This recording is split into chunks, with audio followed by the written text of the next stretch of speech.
The video had over 2 million views in just 3 days. St. Bartholomew's Psychiatric Hospital, most haunted building in London, the title screamed. The comments were wild, people claiming they'd heard screams, seen shadows, felt presences. I scrolled through them obsessively. My best friend Priya snatched my phone away. "Kai, you're obsessing again," she said. "Either post your video or delete it." We'd filmed our own exploration of St. Bart's 2 nights ago. Same abandoned hospital, better footage, perfect thumbnail ready. All I needed was to click upload. "That other video went viral," I said. "If I can ride that wave—" "You'll hit 100,000 subscribers?" Priya cut me off.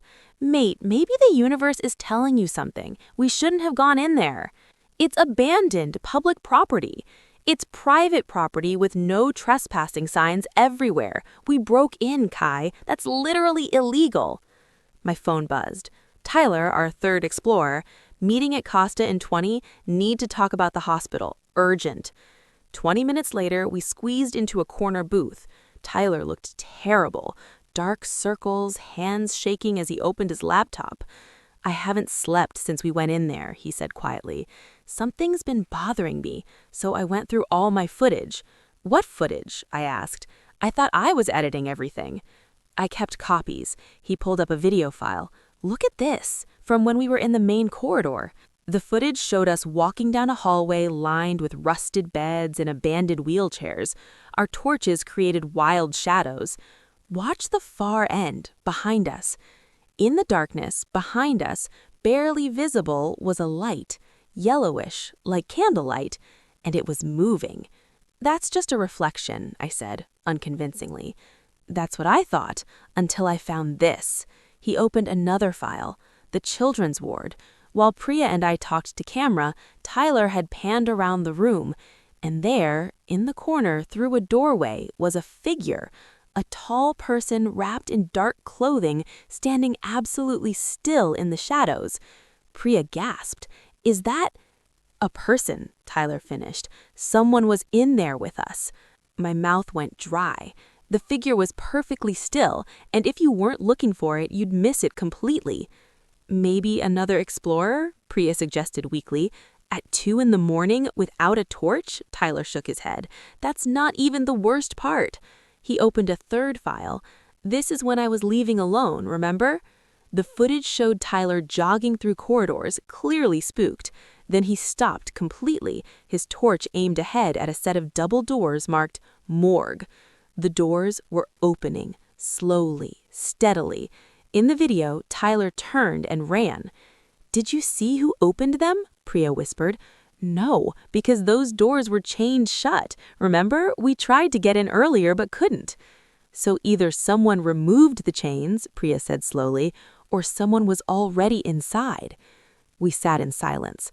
On the table, Tyler's laptop screen showed that figure in the shadows, watching us. "We need to tell the police," Priya said. "And say what? That we illegally broke in and think we saw someone? They'll arrest us." "What if that person needs help?" Priya insisted. My phone buzzed. The viral video had just posted an update. Update, someone sent us new footage from last night. New video uploading now. We watched in silence as the new video played. Different explorers filmed last night, 1 night after us.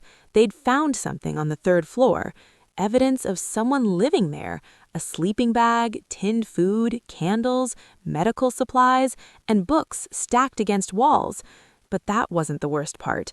On the wall was writing, dozens of lines covering every inch of space, written in marker or charcoal. In the final seconds, one explorer moved closer to read what was written. Their torch illuminated a single sentence, written larger than the rest, circled multiple times in red. "They're coming back for me." The comments exploded. "Call the police! Homeless person, leave them alone! Mental health crisis." I looked at Tyler and Priya. "We have footage nobody else has. We actually captured that person on camera." "Kai, no," Priya said immediately. "Whatever you're thinking, no." "People will want to see it," I said. "Someone is living in that hospital, Kai. Someone in danger or dangerous. This isn't a game." Priya's voice was sharp. "This is real." Tyler stared at his screen, at the frozen image of the figure. "There's something else," he said quietly. "When I was running, when those morgue doors opened, I heard something, a voice, very faint. It said, 'Please, help me.'" The coffee shop felt too normal, too bright. "We have to go back," I said. "Absolutely not," Priya said. "If someone needs help, then we call the police," Priya stood, her voice rising. "Kai, I know you want those views, but this is serious. Someone could get hurt. Someone might already be hurt."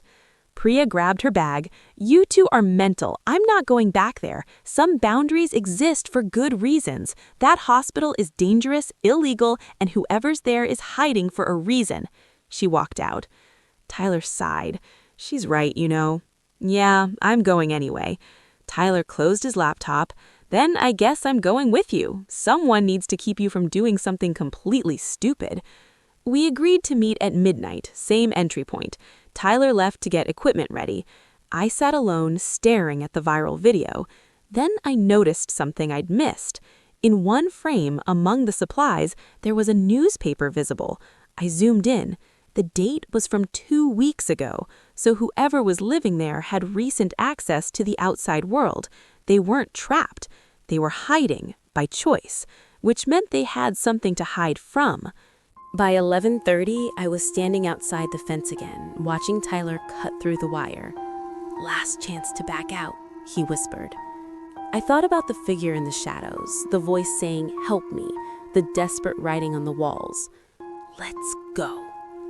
We slipped through and made our way to the side entrance. The door hung slightly ajar. Tyler pushed it open. The smell hit immediately. Damp, decay, and something else. Something chemical, like disinfectant. That was new. We stood in the entrance hall, torches cutting through darkness. The hospital seemed more alive at night. Every creak sounded like footsteps. Every whisper of wind sounded like breathing. "Where do we start?" Tyler whispered. "Third floor, where the supplies were." Halfway up the staircase, Tyler grabbed my arm. "Light," he breathed. "Look." Down the corridor, barely visible, was that same yellowish glow. Candlelight moving slowly away from us. We followed. The light led us deeper into the hospital, through wards we hadn't seen before. We were in the oldest section now. High ceilings, ornate moldings, thick walls. The light disappeared around a corner. When we reached it, the corridor was empty. But there was a door, slightly ajar, with light seeping around its edges. I reached for the handle. That's when we heard it, from behind us. Footsteps, multiple people moving fast. "Go!" Shiler shoved me through the door. It was the room from the video. The supplies, sleeping bag, books. The writing covered everything. Walls, ceiling, floor. Equations, names, dates. Fragments that made no sense. But the room was empty. The footsteps stopped right outside. Tyler and I pressed against the wall as 3 figures entered. Dark clothing, they moved with coordinated precision. "Search every room. The target was spotted here within the last hour." Target, not person, not trespasser. These weren't police. One stepped into the room, torch scanning. The light passed inches from where we hid behind a metal cabinet. "Jesus," they muttered. "Look at this writing. They're getting worse." Another joined them. "The delusions are escalating. We need to find them before they hurt themselves or someone else." Delusions? Medical terminology. These people were from a hospital, but St. Bartholomew's had been closed for 20 years. Unless, what if it wasn't abandoned? What if it was still operating hidden? "Fan out," the leader ordered. "Check the west wing." At that moment, every light went out, and someone started screaming. The scream lasted 7 seconds, then cut off abruptly. Radios crackled. "All units report status. Power's out. Backup generators aren't engaging. This is manual." Manual? Someone cut the power deliberately. "Torches, now." Lights flickered back. The figures moved into the corridor, disappearing one by one. Tyler and I waited, counting to 60. "We need to leave," Tyler whispered. "Right now." Did you hear them? target, delusions. This is organized, repeated. Which means we're in something way bigger than exploration. Kai, please. A new sound echoed through darkness, soft, broken sobbing from above us. 4th floor, Tyler said. We never went up there. The 4th floor had been sealed off. Chains, danger, structural collapse, signs everywhere. Someone needs help, I said, moving toward the stairwell. Or it's a trap. But the crying sounded so human, so genuinely distressed. The stairwell's door chains hung loose, cut through recently. We climbed carefully, the crying growing louder. Tyler stopped me before we reached the top. Through the door gap, we saw light, proper fluorescent lighting, harsh and clinical. And people, lots of people in white coats, moving through what looked like a fully functioning medical facility. What the hell? I breathed. We watched as doctors moved between rooms with trolleys and clipboards. Everything was clean, modern, completely at odds with the decay below. This is impossible, Tyler whispered. The hospital's been closed since 2003. This is illegal, I said. An illegal medical facility inside an abandoned building. One white-coated figure walked past, close enough to hear. The patient had another episode. Yes, we've sedated them. No contact with anyone outside. The building remains secure. Patient. Episode. Sedated. Tyler, we've stumbled onto something really bad. He pulled out his phone. Calling police right now. Footsteps behind us, coming fast. We had seconds. Go up into the facility or down toward whoever was coming. I chose up. We burst through the door. Immediately, alarms blared. Red lights flashed. Containment breach. Unauthorized personnel on level 4. Run!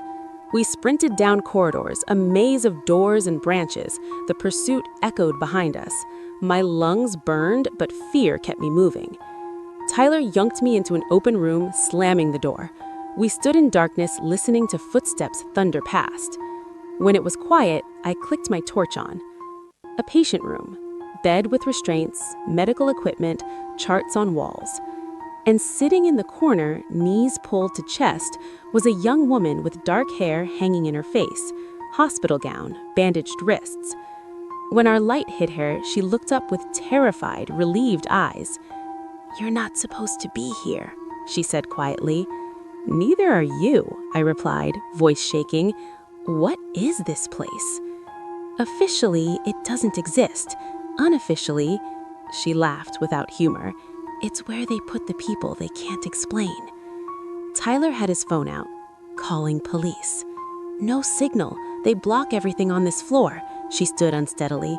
"You won't get calls out until ground level." I moved closer. "Who are they? What do you mean, people they can't explain?" "My name is Dr. Sarah Chen. I used to work for the organization running this place, the Meridian Institute." She listened at the door. "We need to move. They'll search every room." "Wait, you're a doctor?" Tyler asked. "Why are you a patient?" "Because I found out what they were really doing. When I tried to stop them, they made me disappear." She checked the corridor. "There's a service elevator to the basement. From there, we can escape through the old morgue." "The morgue?" I thought. Think of Tyler's footage. "It connects to Victorian tunnels. They use them to transport patients between here and their main facility." She looked at our cameras. "Are you recording this?" Tyler's camera had died, but mine was still running. Everything captured. "Yeah," I said. "We're recording." Hope crossed her face. "Then maybe we have a chance. Come on." We followed her through the maze. She moved with surprising confidence, navigating without hesitation. We passed closed doors with sounds behind them, crying, shouting, eerie silence. "How many patients?" I whispered. 14 currently. People who experience things Meridian couldn't explain scientifically. Instead of studying them ethically, they kidnap them, fake their deaths, experiment on them where no one will find them. "That's insane," Tyler said. "Is it? Then explain the facility inside an abandoned building. Explain the people hunting in darkness. Explain me."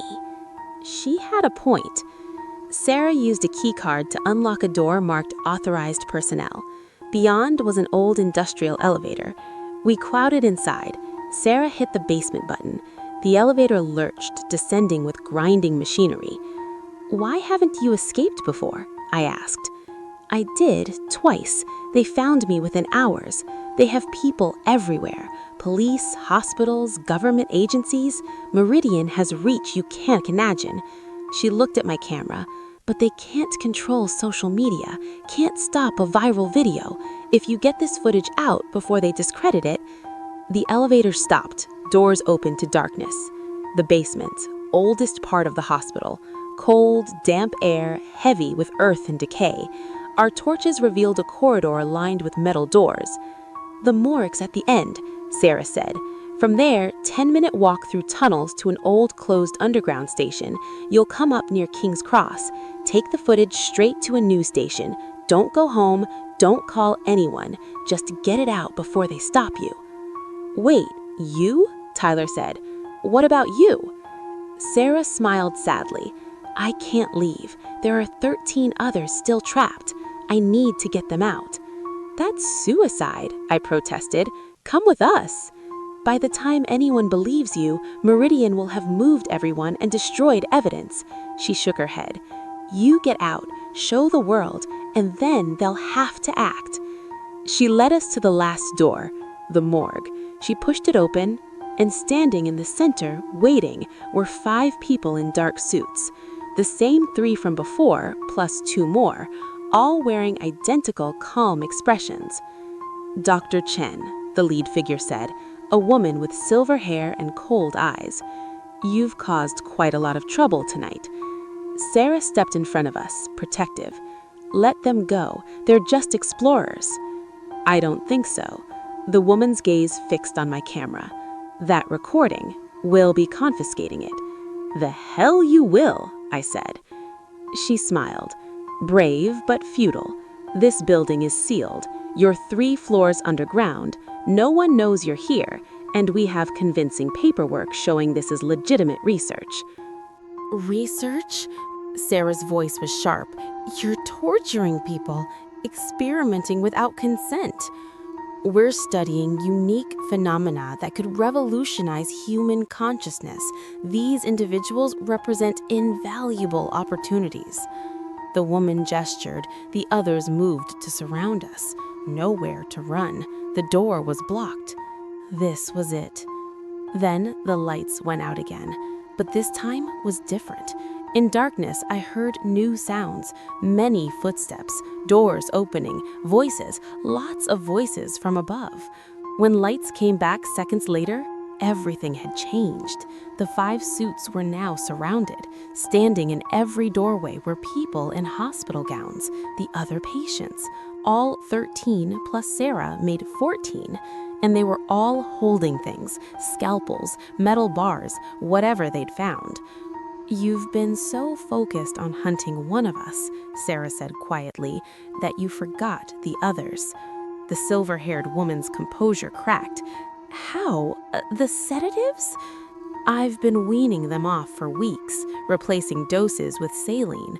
They've been faking, waiting." Sarah smiled. "When you're a former research doctor, you know exactly how to sabotage experiments." Nobody moved. "Let them go," Sarah said, gesturing to us. "Let them walk out with that footage, or we make this very difficult for you." The woman's jaw clenched. After a long moment, she stepped aside. "You're making a mistake, Dr. Chen." "No, the mistake was thinking you could do this forever." Sarah pointed to a body drawer on the wall. "Pull the 3rd handle from the left, hard." I did. The entire section of wall swung inward, revealing a dark tunnel. "Go," Sarah said. "Don't stop. Don't look back." "What about you?" "We'll be right behind you. Now go." Tyler and I ran into the tunnel. Behind us, I heard shouting, scuffling, but we didn't stop. We ran through darkness, following the tunnel as it twisted beneath London. 10 minutes felt like an hour. Finally, we saw light ahead, a maintenance ladder leading up. We climbed, pushed through a grate, emerged in an abandoned tube station, exactly as Sarah said. We found an exit, came up near King's Cross, the real world, traffic, people, streetlights. We stood there, panting, barely believing we'd made it. My camera was still recording. We went straight to the BBC building on Portland Place. It was 3 in the morning, but there's always someone working the night desk at a major news organization. The security guard tried to stop us, but I held up my camera. I have footage of an illegal medical facility holding people prisoner in an abandoned hospital. Lives are in danger right now. That got his attention. 10 minutes later, we were sitting in a small office with a night editor named Patricia Okoye. She looked skeptical, probably used to conspiracy theorists, but agreed to watch the footage. We showed her everything: the figure in the shadows, the operational facility on the 4th floor, the patients in gowns, Sarah's testimony, the confrontation in the morgue.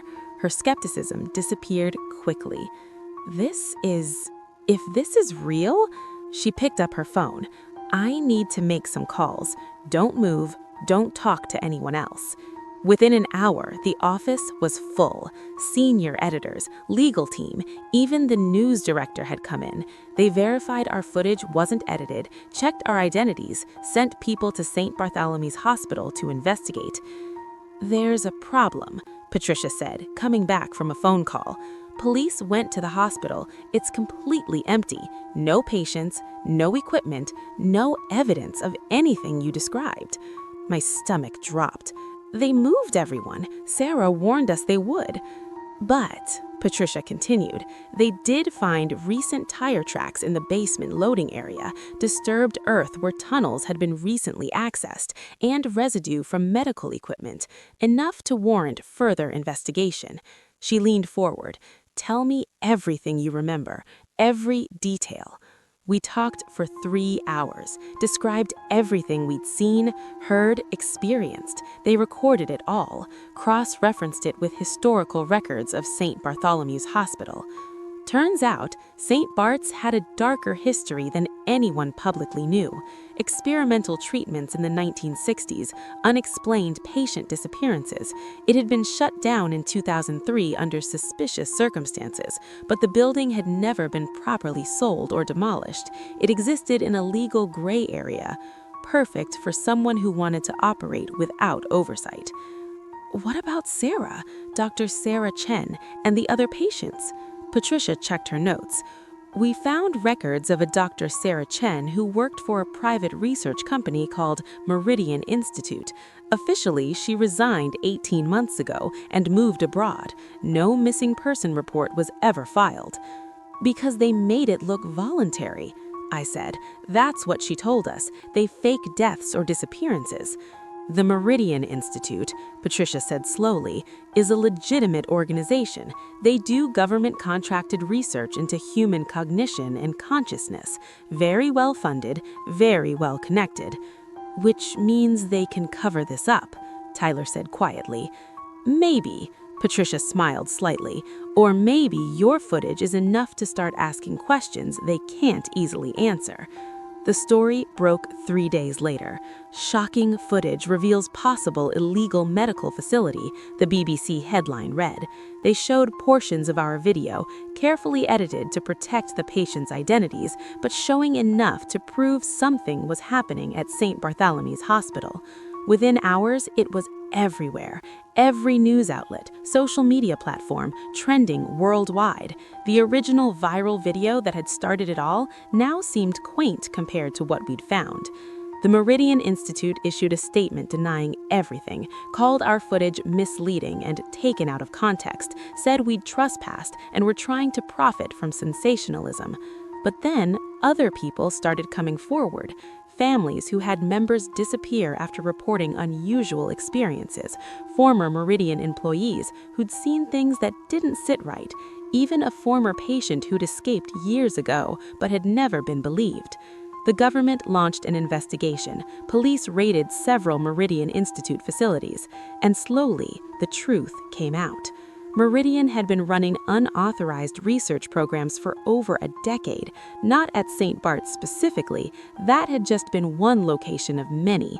They'd been studying people with unexplained abilities or experiences, but their methods were completely unethical: imprisonment, experimentation without consent, falsified records. 14 patients were recovered from various locations. Dr. Sarah Chen was among them. I met her 6 months later at a coffee shop in Camden, same area as St. Bartholomew's Hospital. She looked different, healthier, hair cut short, but the intensity in her eyes was the same. "You saved our lives," she said simply. "All of us. You saved ours first. If you hadn't helped us escape..."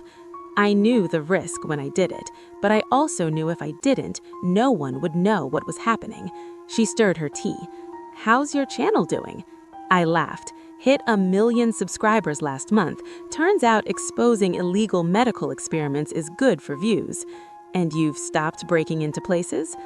"Mostly," I grinned, "but only places I have permission to explore. Learned my lesson about boundaries." Sarah smiled. "Good. Some boundaries exist for good reasons, though I'm glad you broke that particular one." We talked for another hour. She told me about the recovery process, the therapy, the legal cases being built against Meridian Institute. Several executives had been arrested. The organization was being dismantled. "What about you?" I asked. "What's next?" "I'm working with a group that advocates for ethical research practices, making sure what happened to us never happens to anyone else." She finished her tea. "Turns out there's a lot of work to do." As we stood to leave, she said, "Kai, thank you, not just for the rescue, but for believing me when you had no reason to do so. That meant everything." After she left, I sat alone for a while thinking about that night, about the choices we'd made, the risks we'd taken. Priya had been right. Some boundaries exist for good reasons.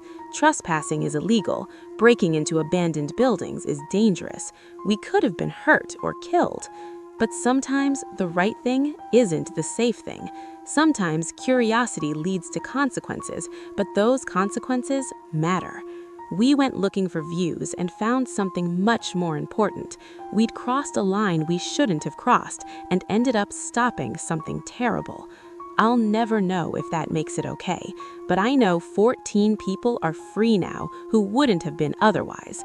And I know I'll never forget that figure standing in the shadows of the children's ward, or the desperate writing on the walls, or Sarah's voice saying, "Maybe we actually have a chance." Sometimes the abandoned places aren't as empty as they seem. Like this video, subscribe to the Soul's Library, and turn on the notification bell, because more stories are coming. Stories that will stay with you long after the screen goes dark. Stories that will resonate with you and touch your soul. Welcome to the Soul's Library. See you tomorrow.